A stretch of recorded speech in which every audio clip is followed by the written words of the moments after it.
WhatsApp guys, welcome to my YouTube channel और मैं हूं गौरांग। और आज मैं आपको करवाने वाला हूं क्लास 7 साइंस का चैप्टर नंबर 4 जिसका नाम है heat.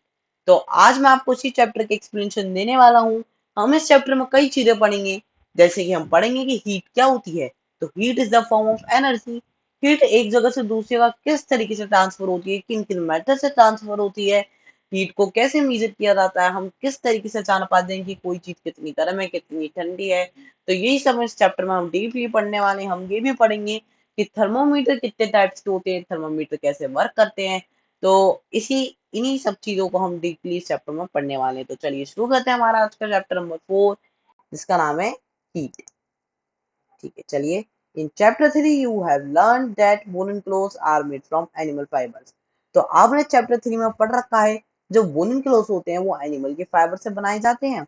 You also know that cotton clothes are made from plant fibres. और आपने ये भी पढ़ रखा है कि जो कॉटन से बने हुए क्लोथ होते हैं वो फाइबर्स के मदद प्लांट के फाइबर्स की मदद से बनाए जाते हैं।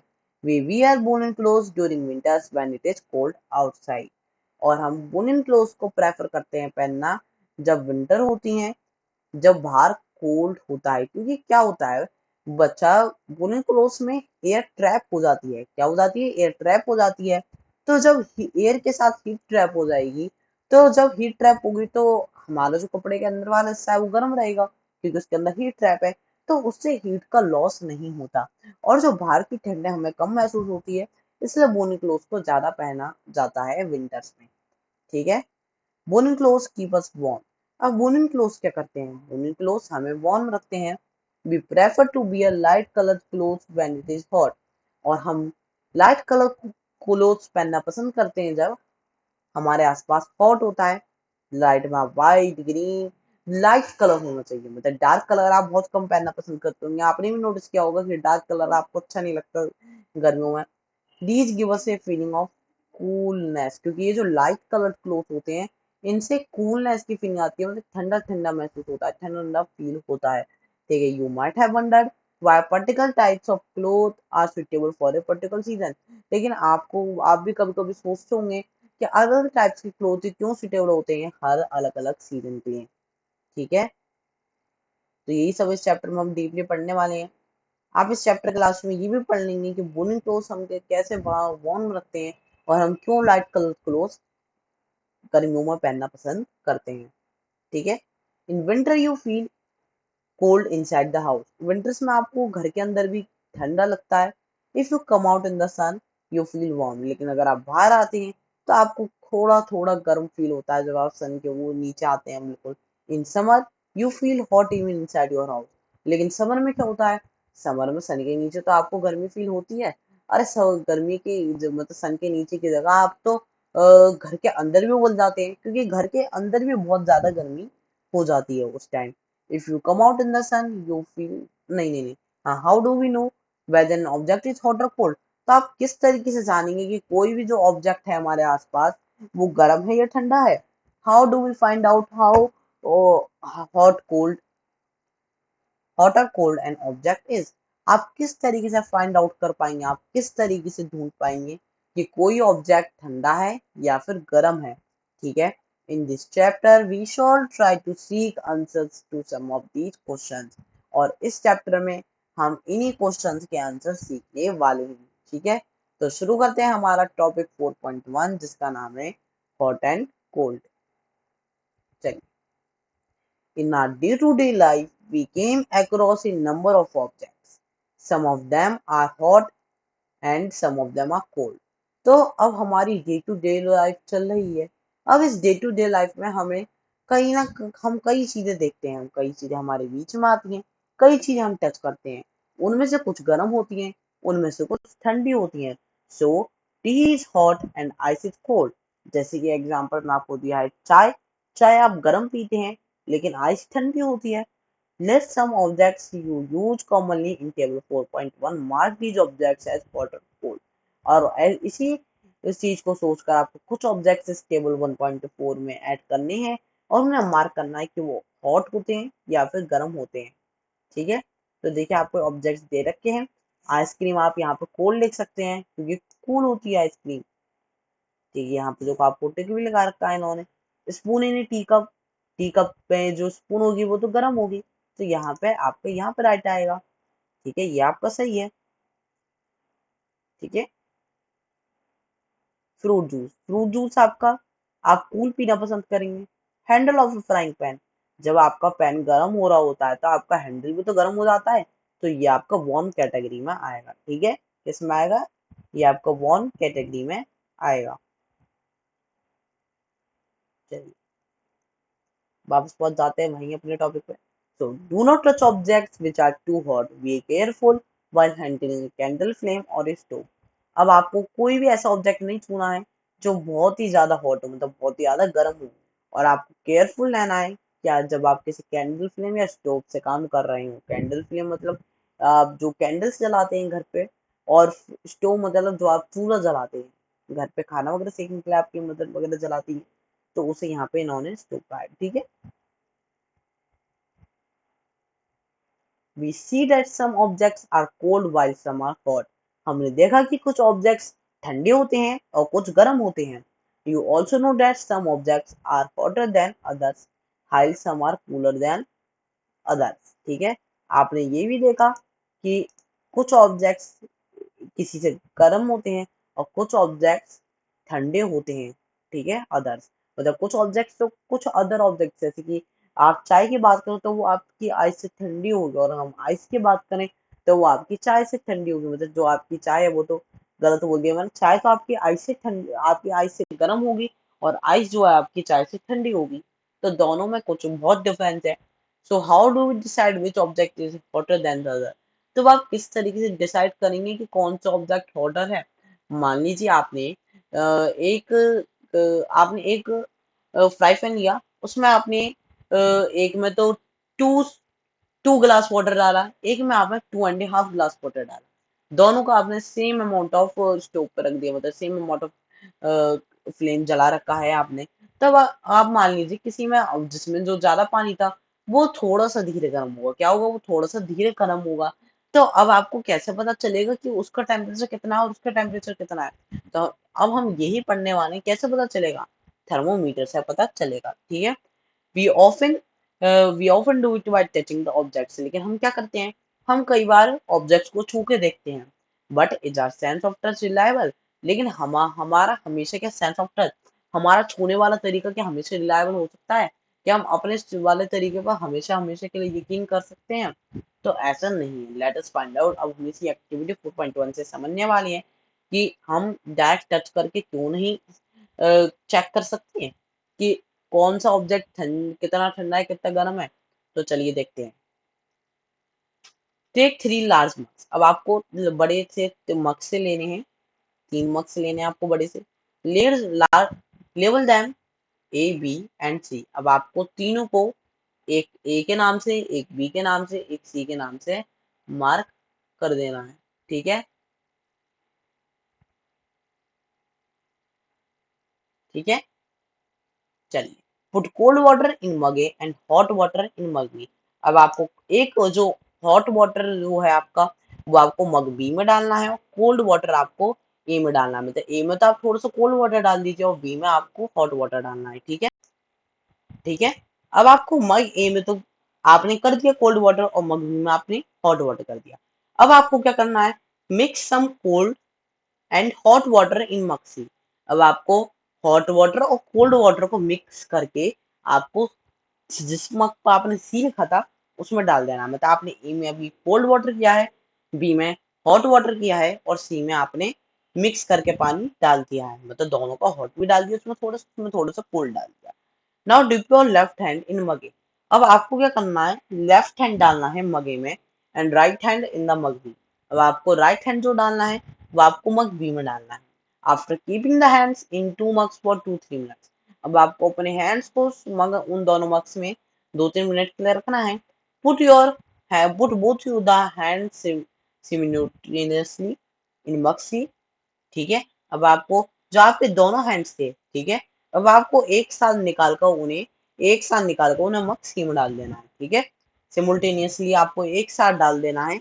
अब उन तीनों अपने दोनों हाथों को तीसरे मग में मिक्सी में, ठीक है। Do both the hands get the same feeling, अब आपको ऐसा लग रहा है कि आपके दोनों हाथ को सेम फीलिंग आ रही है, आपको ऐसा नहीं लग रहा कि जिस हाथ को आपने कोल्ड वाटर में डाला तो उसे गर्म लग रहा है, जिस हाथ को आपने ठंडे पानी में डाला था उसमें आपको, जिसे आपने गर्म पानी में डाला था उसे ठंडा लग रहा है, और जिसे आपने कोल्ड वाटर में डाला था उसे गर्म लग रहा है। तो आपको ऐसा लग रहा होगा। तो बूजो ने क्या कहा, बूजो ने कहा जो मेरा लेफ्ट हैंड था उसने कहा कि जो वाटर है सी वाले मग में, क्योंकि लेफ्ट हैंड तो उसने कोल्ड वाटर में डाला था तो वो हॉट है, और जो राइट वाला हैंड है उसने उससे डालने पर ऐसा लगा जैसे जो वाटर है मग में वो कोल्ड है, क्योंकि वो वाला पानी जो था वो गर्म पानी में था। So what should I conclude, तो अब मैं क्या सोचूं उसके बारे में कि पानी कितना ठंडा है।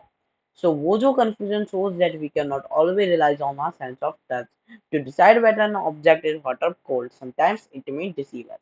अब वो जो किस confusion ने ये बता दिया हमें कि हम अब हमेशा के लिए इस sense of touch पे rely नहीं कर सकते कि चाहे जिससे हमें ये पता चले कि कौन सा ऑब्जेक्ट गर्म है कौन सा ऑब्जेक्ट ठंडा है, तो ये यकीन नहीं करने वाली बात। अब हम मान लीजिए अभी आपने ये छोटा सा एग्जाम्पल देखा, अब आपको मान लीजिए आपका बहुत गर्म होता है, अब आपने किसी और से कह दिया डालने के लिए, उसे लगेगा बहुत गर्म, आप कह रहे हैं ठंडा है। तो इस तरीके से आपको जो सेंस ऑफ टच है आप उस पर हमेशा रिलाई नहीं कर सकते, ठीक है, क्योंकि कभी कभी वो आपको धोखा भी दे सकता है।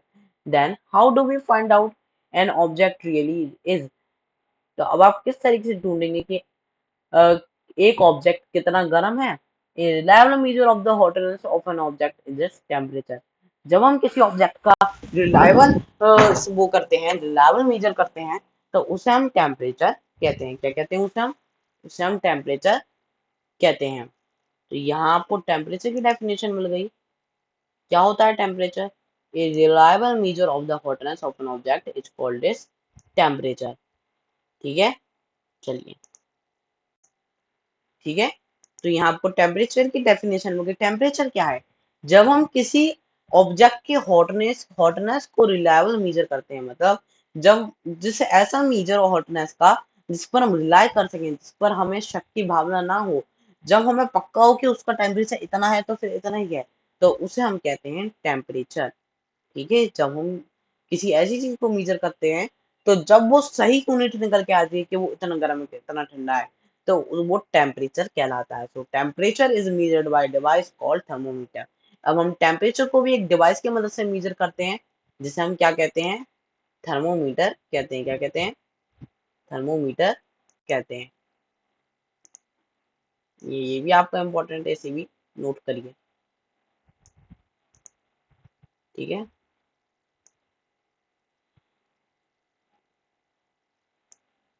ठीक है,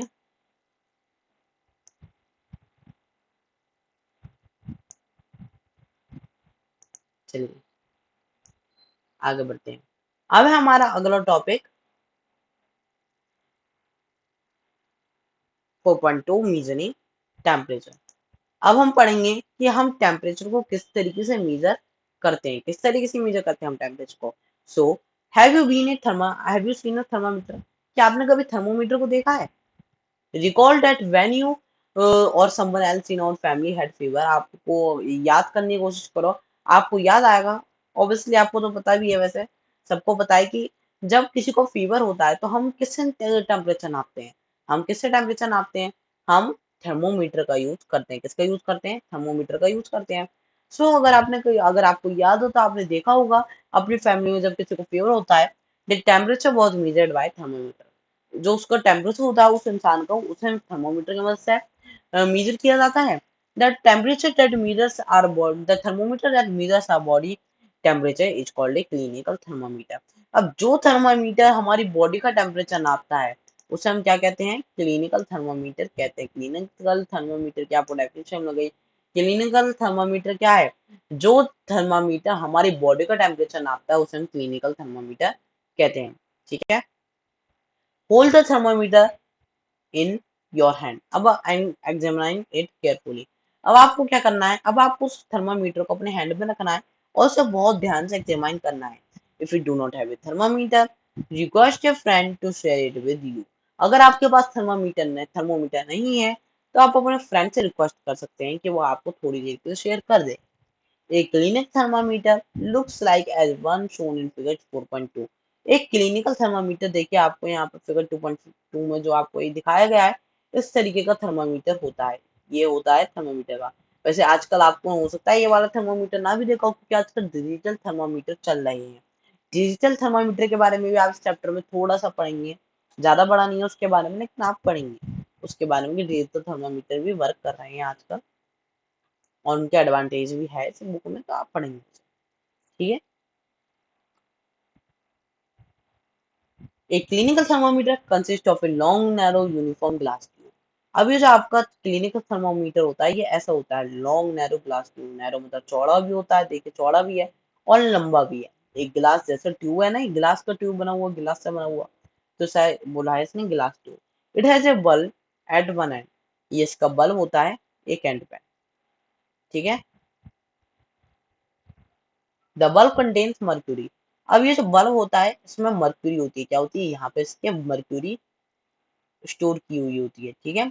मर्क्यूरी एक टाइप का मेटेलिक लिक्विड होता है, ये आपके, ये वैसे छूने के लिए बहुत खतरनाक है। अगर ये आप किसी भी चीज के ऊपर गिर जाए तो ये बहुत उसे नुकसान पहुंचा सकता है। इसलिए इनके थर्मोमीटर्स को बहुत ध्यान से ही इस्तेमाल करना होता है, क्योंकि बहुत, अगर इनमें से मर्क्यूरी अगर आपके मुंह के अंदर निकल गई तो आपकी जान भी जा सकती है।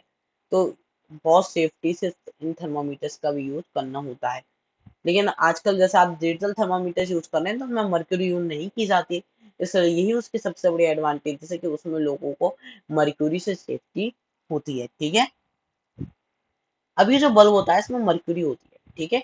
Outside the bulb a small shining thread of mercury can be C.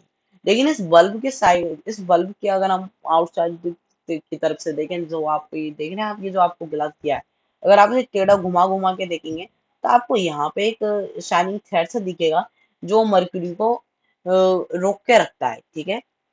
If you do not see the mercury thread, rotate the thermometer a bit till you see it. और अगर आप उस मर्क्यूरी थ्रेड को नहीं देख पाते हैं तो थर्मामीटर को आप थोड़ा हिला के देख सकते हैं, थोड़ा सा हिला के देख सकते हैं टेढ़ा करके। ठीक है। If you will find a scale on the thermometer, आप ये भी देखेंगे कि उस थर्मोमीटर पे एक स्केल होता है। The scale we use is the Celsius scale indicated by degree Celsius. अब ये जो स्केल होता है, ये नॉर्मल ऐसा नहीं होता कि आपने ऐसे घर पे आप जो मैथ्स में यूज करते हैं कि सेंटीमीटर मीटर में नाप रहे हैं, ये सेल्सियस में स्केल होता है। इसे क्या कहते हैं, हम सेल्सियस स्केल कहते हैं। और दो वैल्यू होती है हमारे पास, एक होती है फ़ारेनहाइट, एक होती है हमारे पास सेल्सियस। ठीक है। तो इन दोनों से हम अब थर्मोमीटर को नापते हैं। ठीक है। डिफॉल्ट वैल्यू हमारे क्लिनिकल थर्मोमीटर में सेल्सियस ही होती है, डिग्री सेल्सियस। ठीक है। चलिए, Boojho wonder which of the two skill shown in figure 2.2 he should eat. अब बूझो अचानक से चौंक गया जब उसने ये जो आपको फिगर दी है, जब उसने इस फिगर को ध्यान से देखा। ठीक है। जब उसने इस फिगर को ध्यान से देखा तो वो चौंक गया कि Paheli told that him that India has adopted the Celsius scale and we should read that scale. Paheli ने कहा कि इंडिया ने सेल्सियस स्केल को अपनाया है, इंडिया सेल्सियस स्केल को ज्यादा प्रायोरिटी देता है, इसलिए हमें वही स्केल पढ़ना चाहिए। एक स्केल और होता है जिसकी रेंज क्या होती है, 94 से 108 डिग्री होती है, जिसे हम क्या कहते हैं, हम फ़ारेनहाइट स्केल कहते हैं।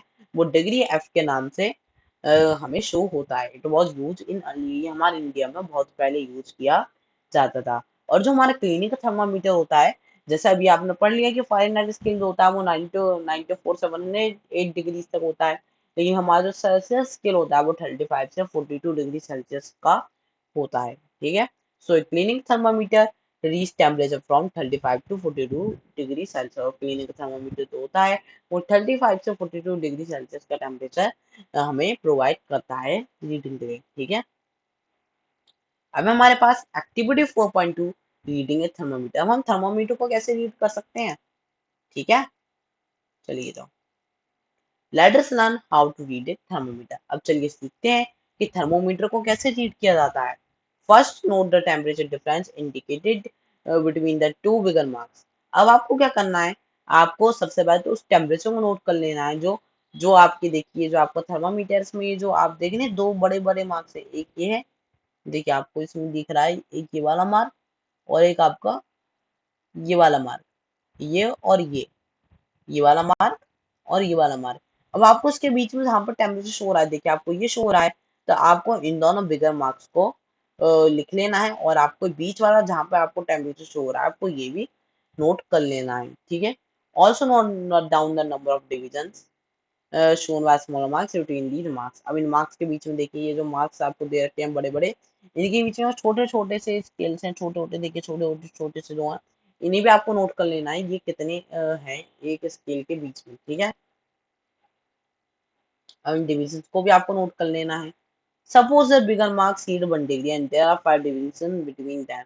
अब आप मान लीजिए अभी इसने सपोज किया है कि बिगर मार्क्स जो है वो 1 डिग्री है, और जो 5 डिविजन है और उसके बीच में 5 डिविजन है, तो one small division can read. अब जो वो छोटा वाला एक सबसे छोटा वाला जो एक डिवीजन होगा वो क्या रीड करेगा, वो रीड करेगा 1/5 सेल्सियस। कितना रीड करेगा, 1/5 सेल्सियस, जिसका मतलब क्या है 0.2 सेल्सियस टेम्परेचर, ठीक है।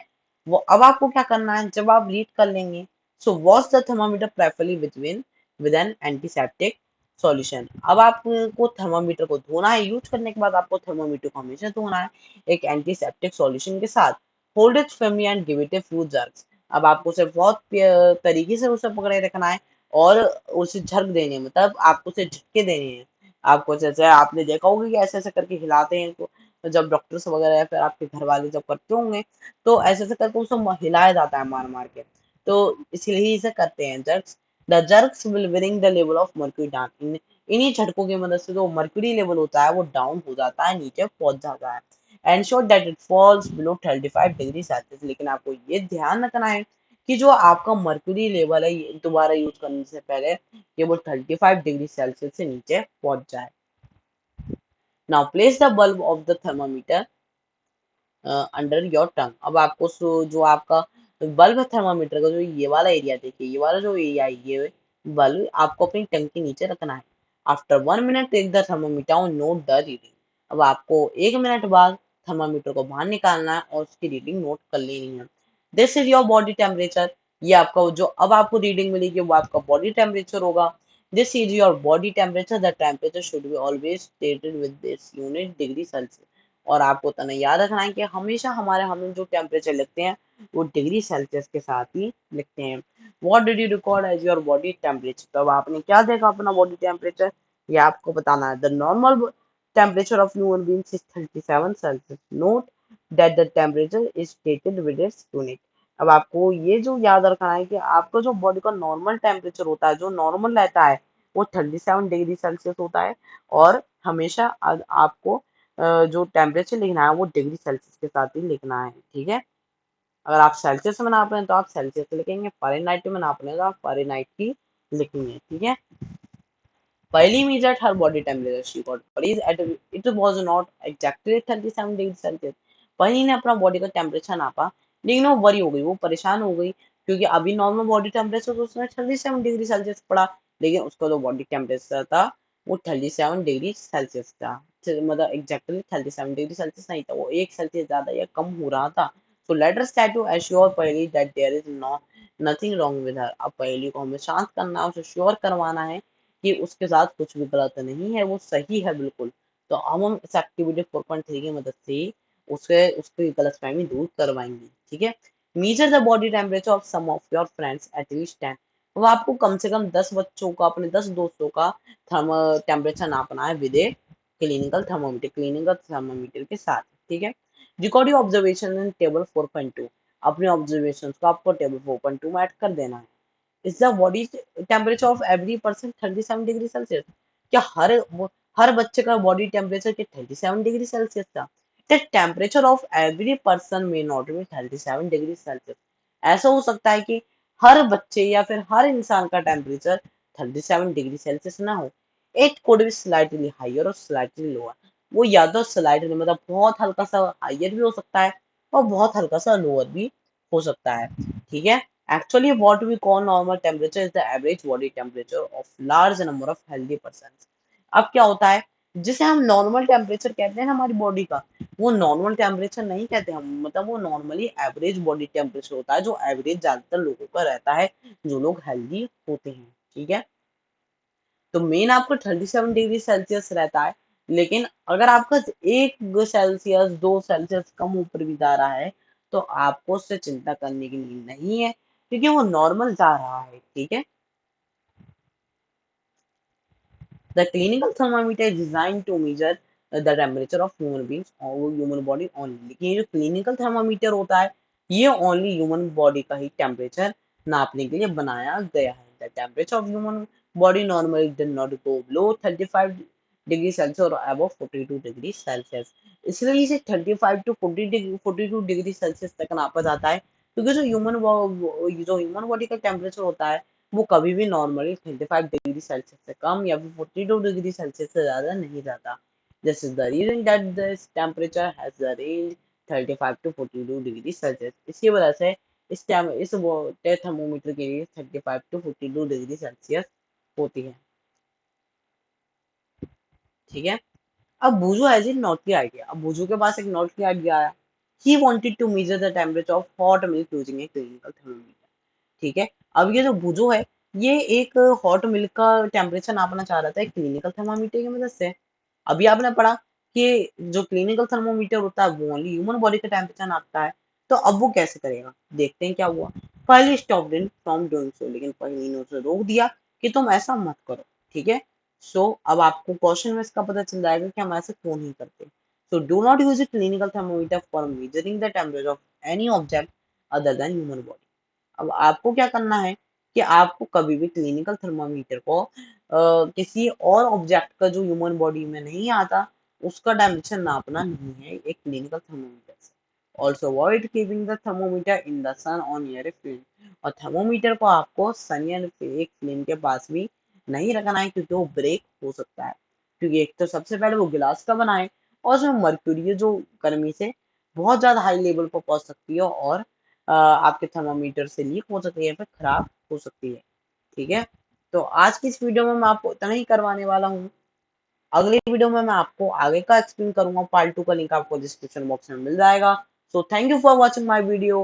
Have a nice day. और अगर आपने अभी तक हमारा चैनल सब्सक्राइब नहीं किया तो सबसे पहले हमारे चैनल को सब्सक्राइब कर दीजिए. और अगर वीडियो अच्छी लगी है तो वीडियो को लाइक करना मत भूलिएगा. तो मिलते हैं हमारी नेक्स्ट वीडियो में पार्ट 2 में. आप उसका लिंक डिस्क्रिप्शन बॉक्स में भी मिल जाएगा. प्लस आप डायरेक्टली में चैनल पे से भी जाकर उस वीडियो को देख सकते हैं. Thank you.